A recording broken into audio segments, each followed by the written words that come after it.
Shalom semuanya, selamat pagi, selamat hari Minggu. Kita bersyukur kepada Tuhan, kita diundang untuk beribadah kepadanya. Mari semua kita memulai ibadah ini dengan sikap yang baik dan sopan. Duduk dengan baik, memuji Tuhan dengan sungguh-sungguh, dan mendengarkan firman Tuhan dengan penuh perhatian. Mari kita mulai ibadah ini dengan berdoa. Terima kasih Tuhan atas berkat penyertaan-Mu sampai hari ini. Terima kasih kami sekarang bisa beribadah kepada Tuhan. Tolong kami agar kita bisa beribadah dengan sungguh-sungguh dan menerapkan firman Tuhan dalam kehidupan kami sehari-hari. Terima kasih Tuhan, dalam nama Tuhan Yesus kami berdoa. Amin. Nas pembuka diambil dari Mazmur 96 ayat 1-4. Nyanyikanlah nyanyian baru bagi Tuhan. Menyanyilah bagi Tuhan, hai segenap bumi. Menyanyilah bagi Tuhan, pujilah namanya. Kabarkanlah keselamatan yang daripadanya, dari hari ke hari. Ceritakanlah kemuliaannya di antara bangsa-bangsa dan perbuatan-perbuatan yang ajaib di antara segala suku bangsa. Sebab Tuhan maha besar dan terpuji sangat. Ia lebih dahsyat daripada segala Allah. Mari kita memuji dan menyembah Allah yang besar dan ajaib. Dengan bangkit berdiri, kita menyanyikan lagu How Great Is Our God.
Our God, sing with me how great is our God, and all we see how great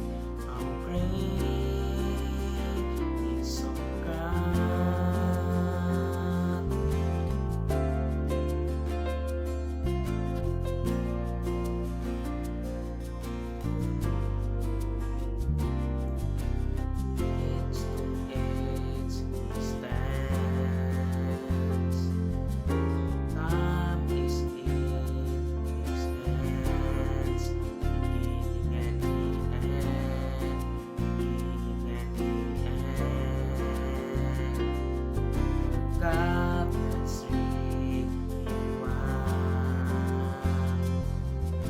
Father, Spirit, Son, Lion and the Lamb, Lion and the Lamb. How great is our God? Sing with me, how great is our God? And all we sing, how great is our God.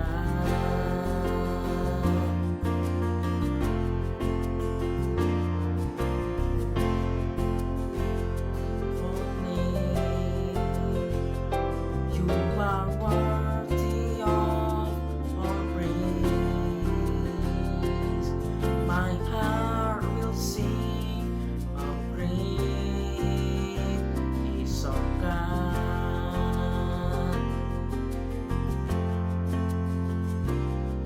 Great is our God. Sing with me, how great is our God. And all we see, how great is our God.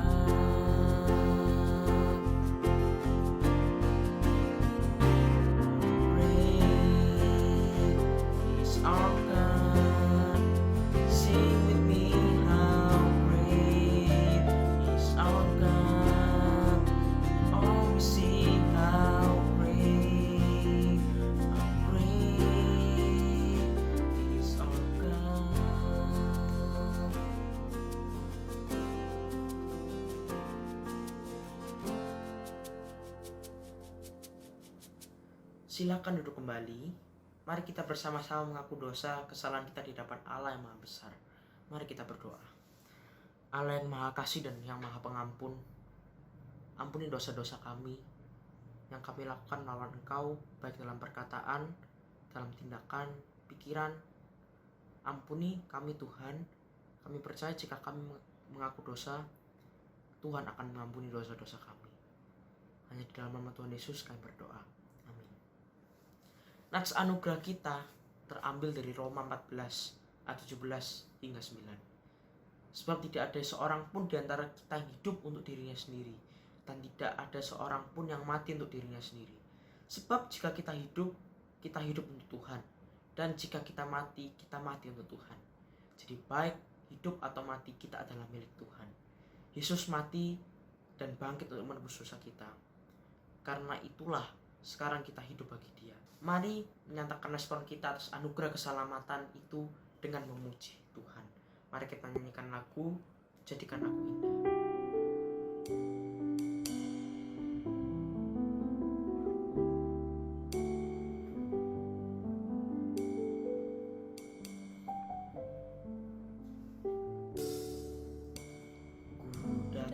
Ya Bapa, dalam kerinduan memandang keindahan-Mu, ku berikan segalanya, semuanya yang ada. Ku ingin menyenangkan hati-Mu, oh Tuhan.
Sebelum mendengarkan firman Tuhan, kakak minta supaya kalian bisa ambil posisi duduk yang benar.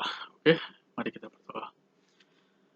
Ya Tuhan, terima kasih telah menyatukan kita di ibadah online hari ini. Sebentar lagi kita akan mendengarkan firman-Mu ya Tuhan. Tuhan berkati kita supaya kami dapat mendengarkan firman-Mu dengan sungguh-sungguh. Dalam nama Tuhan Yesus kami sudah berdoa. Amin. Ya, hari ini ketemu lagi ya dengan Kak Jason. Bagaimana kabar kalian di waktu seperti ini? Kak Jason berharap kalian baik ya. Nah, Kak Jason mau kasih kalian kuis kecil nih. Perhatikan beberapa logo berikut.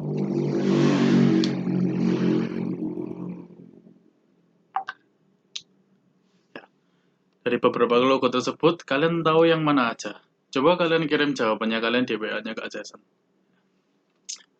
Oke, kalian pasti tahu ya beberapa logo yang tadi Kak Jason tunjukkan tuh, kalau kalian lihat itu merupakan logo-logo yang ada pada media sosial. Nah, media sosial tuh awalnya tuh sebuah tempat di mana kita itu hanya berkomunikasi dan juga merupakan sarana untuk mendapatkan informasi. Seiring berjalannya waktu, sosmed ini sekarang ini juga digunakan untuk menciptakan konten, menyalurkan kreativitas, atau tepatnya menunjukkan siapa diri kita. Kalian pastinya pernah melihat orang cover lagu, ngedance, ngelakuin challenge. Nah, hari ini kita mau ngomongin ini tentang For You page.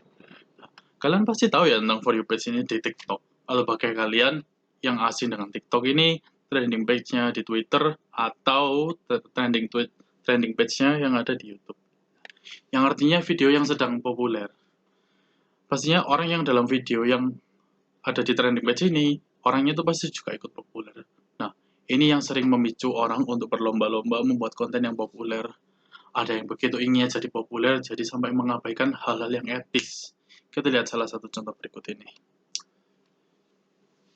Hand in the air, try to break your wrist. Then the pulse so tense and try to bite so ill and go bang, bang, bang, bang, bang. Hand in the air, try to break your wrist. Then the pulse so tense and try to bite so ill and go bang, bang, bang, bang, bang. Video ini merupakan Autism Challenge, sebuah challenge yang sempat muncul di TikTok beberapa bulan yang lalu, di mana mereka menirukan gerakan orang yang berkebutuhan khusus, yang oleh orang awam disebut dengan autisme. Menurut kakak, sesuatu seperti itu tidak pantas dijadikan konten.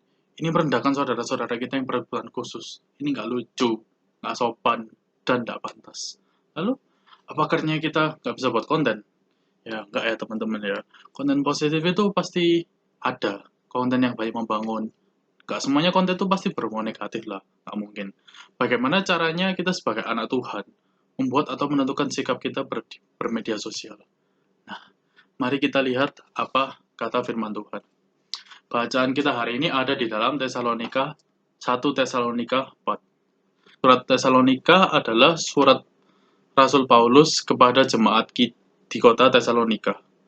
Nah, kota Tesalonika sendiri itu merupakan kota metropolitan ya pada zaman itu.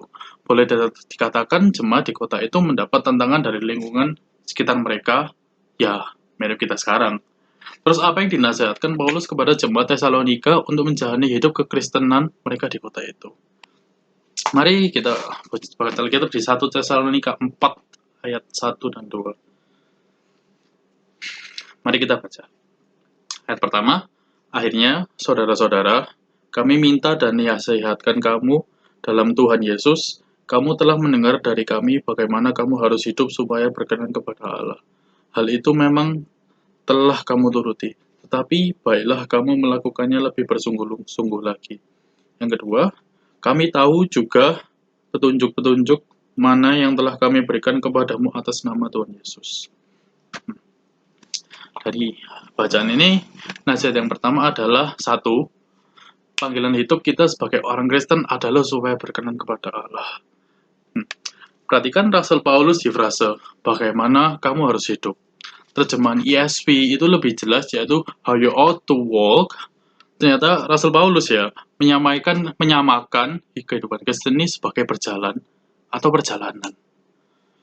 Itu artinya, bagaimana kita menuju ke satu tempat ke tempat lain, tentu saja perlu ada tindakan atau perbuatan-perbuatan yang menolong kita menempuh berjalan dengan baik. Misalnya, di jalan itu kan ada yang berbatu, bergerigil. Bagaimana kita harus menjaga keseimbangan kita supaya kita tidak jatuh. Ini perlu terus kita lakukan dalam perjalanan hidup kita. Karena tujuan akhirnya adalah, kita lihat lagi di ayat 1, supaya berkenan kepada Allah. Ya, kalau di terjemahan ESV, itu terjemahannya to please God, atau menyenangkan Allah. Jadi teman-teman, secara singkat, ayat 1 ini menasihatkan bahwa dalam hidup kita itu harus menyenangkan Tuhan. Di ayat 2 dituliskan bahwa jemaat Tesalonika itu sebenarnya sudah paham tentang apa saja yang harus dilakukan untuk menyenangkan Tuhan. Kak Jason percaya bahwa kalian itu sebenarnya sudah tahu tindakan-tindakan apa saja yang menyenangkan Tuhan.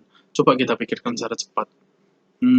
Dalam keluarga, menghormati orang tua, membantu orang tua, dan menjaga adik. Dalam sekolah, kamu belajar dengan baik, dengan rajin, tidak nyontek, hormat kepada guru. Kalau dengan teman, kita harus ramah, baik pada semua teman, tidak membelakan teman, dan lain-lain. Ya, itu semua itu merupakan tindakan-tindakan yang menyenangkan hati Tuhan. Nasihat yang kedua adalah kita harus hidup dalam pengudusan. Mari kita lihat di ayat 3 dan ayat 7. 1 Tesalonika 4. Ayat ketiga, karena inilah kehendak Allah pengudusanmu, yaitu supaya kamu menjauhi percabulan. Dan ayat ke-7, Allah memanggil kita bukan untuk melakukan apa yang cemar, melainkan apa yang kudus. Nah, salah satu ciri hidup dalam pengudusan Allah itu kita itu tidak hidup secara egois atau egoistik, yaitu hidup demi diri kita sendiri. Ketika kita menerima Tuhan Yesus sebagai Tuhan dan Juru Selamat kita, seperti yang diomongkan Kak Nixon minggu lalu, pada saat itu kita sudah dikuduskan menjadi anak-anak Tuhan. Nah, kita tuh dibesarkan untuk hidup dengan cara yang berbeda dari dunia.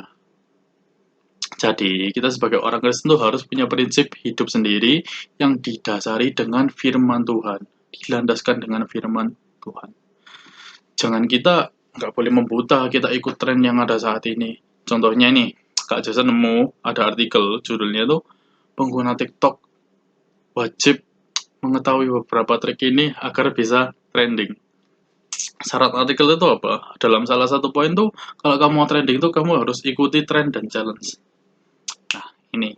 Kalau kamu nggak hati-hati, kamu bisa buta dan kamu mengikuti semua tren dan challenge. Bisa-bisa ya kalian ngikuti kayak autism challenge itu. Itu bukan hidup dalam pengudusan. Hidup kudus itu artinya kita harus memilih mana yang baik dan yang benar. Tidak semua tren itu ada yang baik. Dan tidak semua challenge itu yang populer itu berguna dan benar. Jadi guys, intinya adalah kalian harus punya prinsip hidup sendiri sesuai dengan firman Tuhan. Tidak menjadi seorang yang cuma flow dengan kondisi atau cuma ikut aja tapi nggak tahu itu benar atau baik, menguntungkan atau merugikan, tujuannya untuk apa. Nah, kalau misalnya teman-teman kalian ngajak kalian lompat dari tebing, kalian mau ikut gitu aja tuh? Enggak kan? Nah, harus diakui ya, kalau memang hidup dengan cara yang berbeda dari tren itu gak gampang, gak mudah. Kalau Kak Jason pas SMP dulu itu Kak Jason juga suka sih ngikuti tren ya. Memang nggak mau ketinggalan sama temen-temen. Tapi kalau tambah besar Kak Jason mikir ya, kalau selalu mengikuti tren atau apa yang orang lain suka itu bukan hal yang selalu berguna dalam hidup Kak Jason. Mengikuti tren, mengikuti challenge seperti yang orang lain suka, terobsesi membuat konten-konten trending, itu menyita banyak waktu berharga kita. Orang-orang tuh jadi terobsesi membuat trending topik biasanya kan memfokuskan seluruh waktunya untuk membuat dirinya menjadi trending atau populer. Dia itu akan fokus kepada dirinya sendiri. Gimana ya caranya aku bisa terkenal? Gimana caranya aku bisa ngetren? Gimana caranya aku supaya aku semuanya di aku. Jadi nggak heran, nggak kaget kalau ada orang yang bisa mengikuti autism challenge. Nah, dia tuh sampai nggak peduli dengan mikirkan ini etis atau enggak. Yang penting dia tuh mikirkan aku terkenal. Yang penting konten yang aku buat ini membuat aku terkenal. Itu egois. Jadi guys, ini bukan cara hidup kita sebagai anak Tuhan. Nah, daripada buat hal-hal kayak gitu, kita seharusnya memakai waktu kita untuk melakukan hal yang lebih berguna. Misalnya, kita bisa belajar skill baru, ikut fellowship untuk membangun relasi yang nyata, bukan dunia maya. Atau belajar ikut dalam melayani di gereja, bantu buat dekor, main musik, buat administrasi, sharing saat teduh. Itu hal-hal yang secara dunia tidak ngetrend. Tapi sebetulnya itu juga berguna dalam hidup kita. Kalau kita melakukannya, kita menyenangkan hati Tuhan. Itu juga artinya kita hidup kudus. Berbeda dari cara dunia. Nah, ini hidup kudus berbeda dari cara dunia. Itu juga berarti kita itu hidupnya nggak kaku ya teman-teman. Enggak ada larangan kita buat pakai media sosial. Yang harus diperhatikan tuh gimana kebijakan kita. Gimana dengan kebijakan kita memilah apa yang akan kita lihat di medsos. Apa yang harus konten apa yang akan kita buat. Apakah itu baik dan benar itu harus dipikirkan. Jadi kita tidak secara ngasal ikut-ikut tren yang populer. Ini beberapa tips buat apa yang harus kalian lakukan sebagai anak Tuhan dalam bermedia sosial. Yang pertama, berhati-hatilah dengan apa yang kalian tonton dan apa yang kalian upload. Gini, jangan tontonnya nggak bener. Terus, jangan upload konten tertentu seperti guyonan yang menghina orang lain. Jangan diikuti challenge-challenge seperti autism challenge yang tadi. Itu yang pertama. Yang kedua, batasi waktu kalian dalam bermedia sosial. Kecuali kalian ada kepentingan berkomunikasi dengan teman-teman, orang tua, teman dekat. Itu nggak apa-apa. Yang ketiga, refleksi dulu sebelum kita upload konten. Gini, Kak Jason mau biasakan kalian untuk bertanya, apakah ini pantas dan layak diupload. Pikir dan cek 2 kali, 3 kali, 4 kali, bahkan berkali-kali. Kenapa? Karena apa yang kalian kirim ke internet itu akan tersimpan dan bakal di-repost orang. Yaitu kalau di-repost. Nah, jika kalian membuat konten-konten yang anggaplah nggak benar, kayak autism challenge tadi, itu nanti ada konsekuensinya. Apalagi kalau kita kirimnya itu ke platform yang bersifat publik. Tetap ingat bahwa panggilan hidup kita itu adalah untuk Tuhan. Jadi alangkah baiknya bila yang kita kesebarkan ke orang-orang online maupun offline itu dilandaskan dengan keinginan kita untuk memuliakan nama Tuhan, bukan membuat konten yang justru menjatuhkan, menjelekkan orang seperti tadi. Nah, oke teman-teman, mari kita sebagai anak-anak Tuhan yang sudah dikuduskan, kita melakukan tindakan-tindakan yang menyenangkan Tuhan. Khusus topik hari ini, kita belajar untuk tetap menyenangkan Tuhan dalam bermedia sosial. Kak Jason ingin kita semua mengapa 1 Tesalonika 4 ayat 7 yang berbaca, Allah memanggil kita bukan untuk melakukan apa yang cemar, melainkan apa yang kudus. Sekali lagi, Allah memanggil kita bukan untuk melakukan apa yang cemar, melainkan apa yang kudus. Mari kita semua berjuang bersama-sama untuk hidup kudus dan menyenangkan hati Tuhan. Mari kita berdoa. Ya Tuhan, terima kasih untuk hari ini kita bisa mendengarkan firman-Mu. Tolong kami agar kami tetap menjaga hidup kudus dan menyenangkan hati Tuhan. Kami tidak mampu melakukan dengan kekuatan kami sendiri ya Tuhan. Kami mohon pertolongan Roh Kudus untuk kami dapat memilih dengan bijak dalam bermedia sosial. Terima kasih Tuhan, dalam nama Yesus kami sudah berdoa. Amin.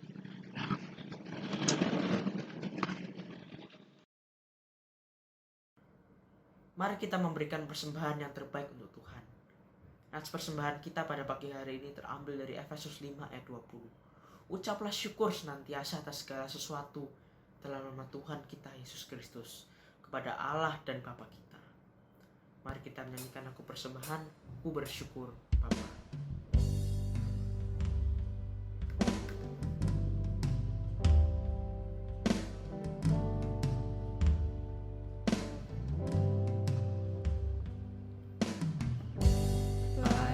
Yang kau perbuat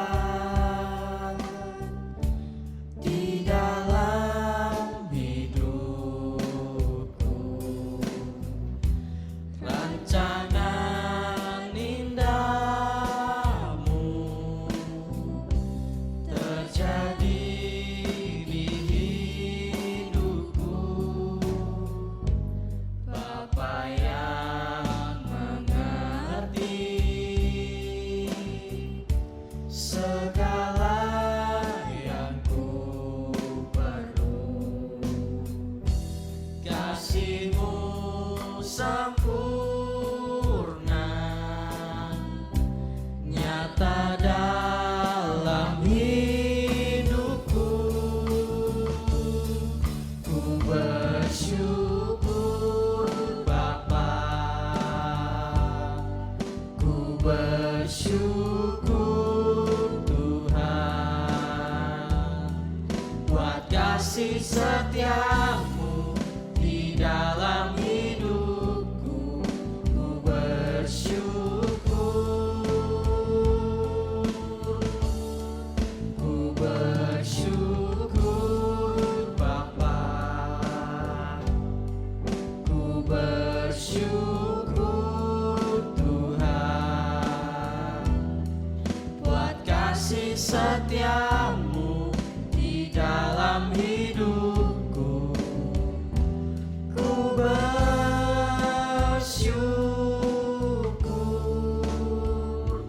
Tuhan.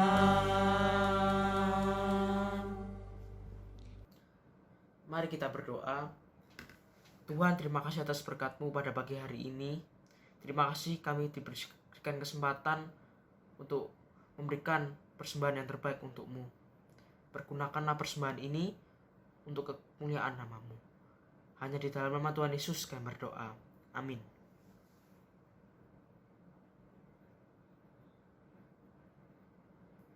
Mari kita nyanyikan lagu penutup, Jadikan Aku Indah, dengan bangkit berdiri.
Tuhan, terima kasih untuk ibadah online hari ini, kita bisa mendengarkan firman-Mu.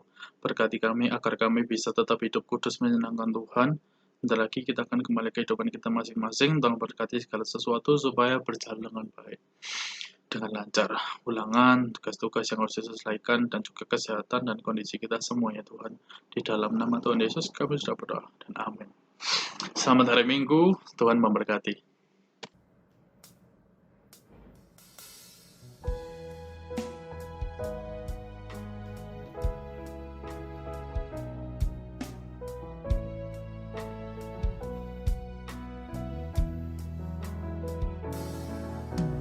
Segala puji, hormat, syukur ku naikkan kepadamu, Allah Bapa, Allah Anak, Allah Roh Kudus.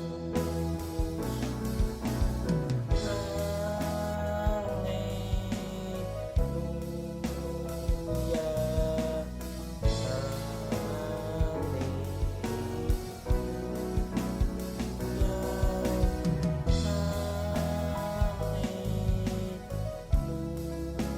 haleluya, ketika yang esa.